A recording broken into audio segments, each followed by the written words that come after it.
Hate speech and violence, misinformation, hate speech is still widespread. Wow, you seem like a regular barrel full of laughs. Hate speech, hate speech, hate speech, regulation, regulation, try the fish, ties. My flower squirts water. What an absolute hack. Here's the thing. I find John Oliver funny and dangerously wrong. Yep. I want to know, people, if I'm alone, do you have entertainers on the completely opposite side of the political spectrum of whom you're a diehard fan? Can you separate the art from the artist? Where does it start to bleed in? Comment below. I want to know. Because this is the latest John Oliver segment, takedown segment, I guess you call it. You know what? Let's just roll the clip and let's get into John Oliver's latest takedown. Hate speech against Muslims, and especially the Rohingya, flourished on Facebook. Here we go. Posted by military leaders and politicians, as well as prominent Buddhist monks like Ashin Waratu. Okay, here we go. So this whole thing, by the way, so this whole video, you watch this segment, there's kind of some jokes that seem sort of irrelevant. He's jumping from topic to topic. It's a lead up. And he's talking about what people hate most, obviously Facebook, right? Then using the old bait and switch to Islamophobia. I was wondering where it would come in. So he goes on to talk about this monk. This is important because we have to give you context how hateful he is, which is true. But is it unique to this one Burmese monk? Are there other people inciting violence on social media?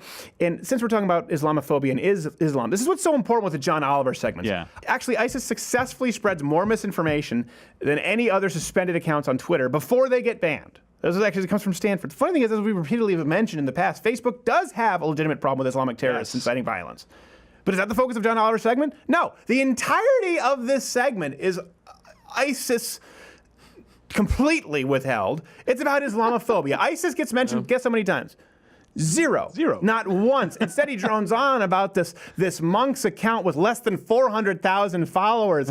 Consider for a moment that Burma's population is 53 million. A Facebook page with 300-something thousand followers is hardly influential. And by the way, Facebook banned it. Yeah. So here's, they did their jobs. They did their jobs. Here's what's funny. Oliver claims the problem is Facebook giving this monk a platform. But then he plays clips and overlays, and it turns out the monk is actually on the cover of Time magazine and interviewed on 60 Minutes. So Facebook bans the monk, but left-wing print and TV, the media, they're perfectly fine giving him a platform. Again, there's nothing wrong with being critical of the monk. But these are the same people who claim that Charles Murray shouldn't even be allowed to speak or debate at a university because what Murray says is hateful. So why allow this monk on 60 Minutes if his speech is really that dangerous? Waratu had hundreds of thousands of followers on Facebook, and he used his page to wreak havoc, including spreading false accusations that a Muslim business owner had raped a Buddhist employee, a post that helped instigate riots in the city of Mandalay in 2014, in which 2 people were killed and around 20 others injured. And yet, despite repeated warnings about Waratu, Facebook didn't get around to banning him until earlier this year. Okay, so this is not becoming more and more clear. Yeah. He spends 7 minutes making jokes about Facebook, and then again pointing out what most of us hate about Facebook. Now he spends not more than 30 seconds on any single topic. This is what John Oliver does so well. He does this bait and switch where he just bounces around, and then all of a sudden the entirety of the remainder is Islamophobia and hate speech. Like, wait, what was I watching? I thought I was watching a comedy show. He's just talking about the Care Bears. And it's like, Islamophobia, hate speech, Islamophobia for the rest of the video. That's what this is. Islamophobia. There it is. And if that monk is responsible for people dying, shouldn't we call the cops instead of calling Facebook? Yeah. You know what? I know whenever a rapist in my house, I roll the dice and I give Zuckerberg a ring. John Oliver equates hate speech with inciting violence. And they're 2 very, very different things. But let's go to the next clip first. So how the did so much hate speech and violence inciting content stay up for so long? Because it's not like Facebook doesn't have rules. They have a lot of them. Hate speech. There it is. This is so telling to me. A comedian flippantly using the term hate speech like it's a real thing. I don't know about you, but is this not just bone-chillingly scary to you when a comedian just uses the term hate speech and throws it out there? So we all like, there isn't even a debate on the idea of hate speech or restrictions of the First Amendment. They just completely skip past the First Amendment to, well, of course, we all agree it's hate speech, and now how does Facebook enforce hate speech laws? They look to target and censor, and it's something else that's really scary to me. Like you said, he says hate speech and incitement to violence. Inciting violence. 2 very different things. Equating the 2 is moving the goalpost in a very dangerous way. All of a sudden, a joke becomes a human rights violation, right, Mike? Yeah. Exactly. Right? I think the only thing that's dangerous is when it incites violence. People say incitement to violence. It's not like, hey, I can't stand Muslims in Burma, and someone goes, hey, I heard this guy on Facebook says he doesn't like Muslims, so I'm gonna shoot you. You didn't incite violence. Inciting violence is, hey, listen, I will reward you if you go and harm that person. Paying someone to put a hit out on somebody else, or telling people to go forward and actually commit an act of violence proactively. We need to be really clear about what incitement to violence is. Like, hey, punch him in the face for no reason other than he's Canadian. That's a crime. Hold on. No. Is that a thing? So if someone does that, that's a crime. Is that why you invited me to Texas just to beat me? All right, Mike. If someone punches you in the face because I happen to say that I don't like Canadians, and they find out that you are one, that's not my fault. It's them, yeah. You're not inciting them to violence. It's them. Definitely them. Call me when that does happen, by the way. I'm sure 11%. All right, next clip. You can quibble, you can absolutely quibble with where Facebook draws its lines, and the broader discussion of private companies policing speech is an important one, but the point is Facebook does have standards that are enforced in a number of ways. Quibble? No, it's not a quibble. Speech is the central debate of our time. Where you line up on the ideas of speech, transparency, and consistency will tell us exactly who you are. I can tell you this. When someone gives you their opinion on freedom of speech or the First Amendment, when someone tells you where they line up with that fundamental worldview, I can almost invariably tell you where they line up on every single other fundamental issue of our time.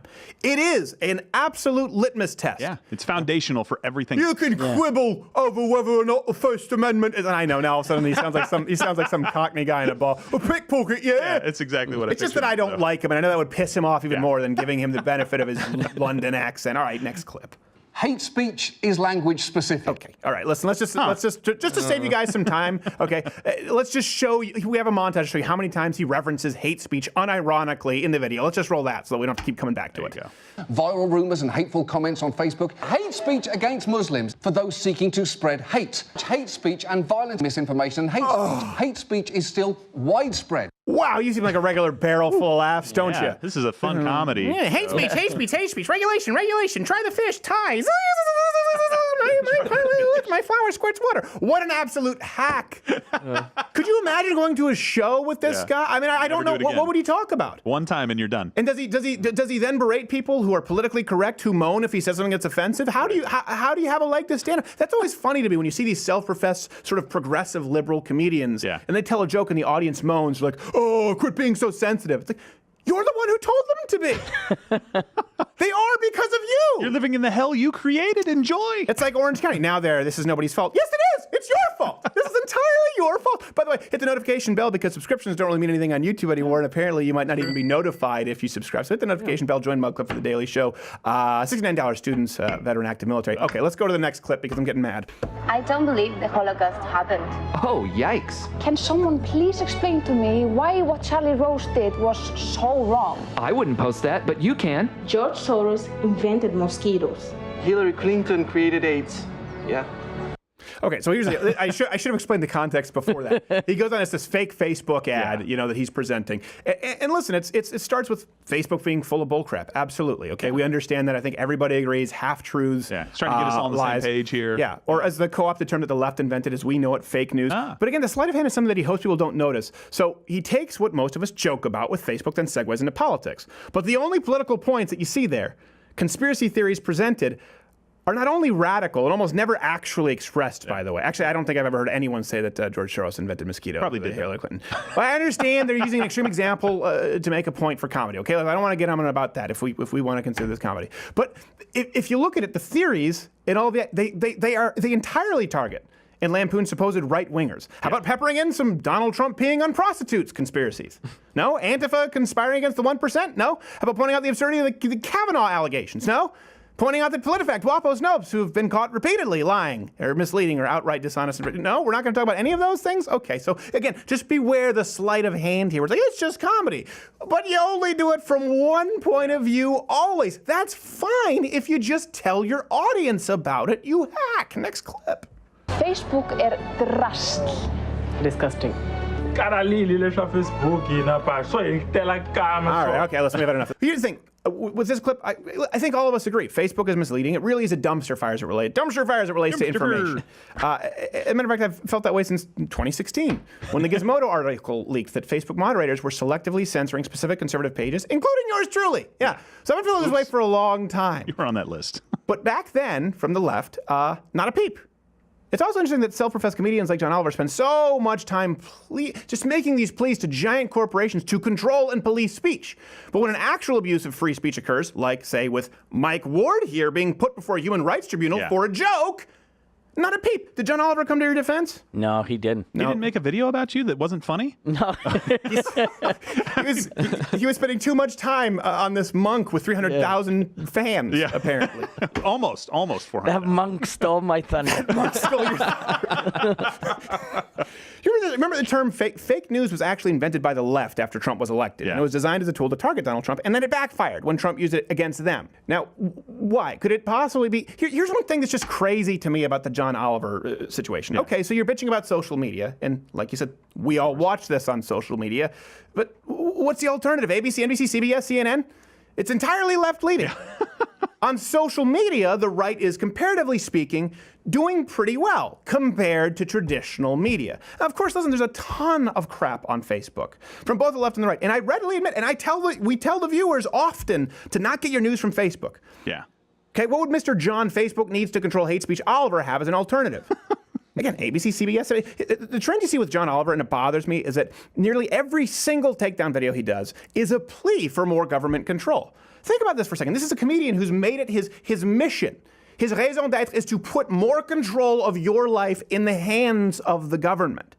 At every single turn. Find me one video, find me one single segment, or any idea where John Oliver consistently is advocating for more freedom, not less. This is what's crazy to me. None. This is the first generation not only of people, but comedians who are advocating for less freedom of speech.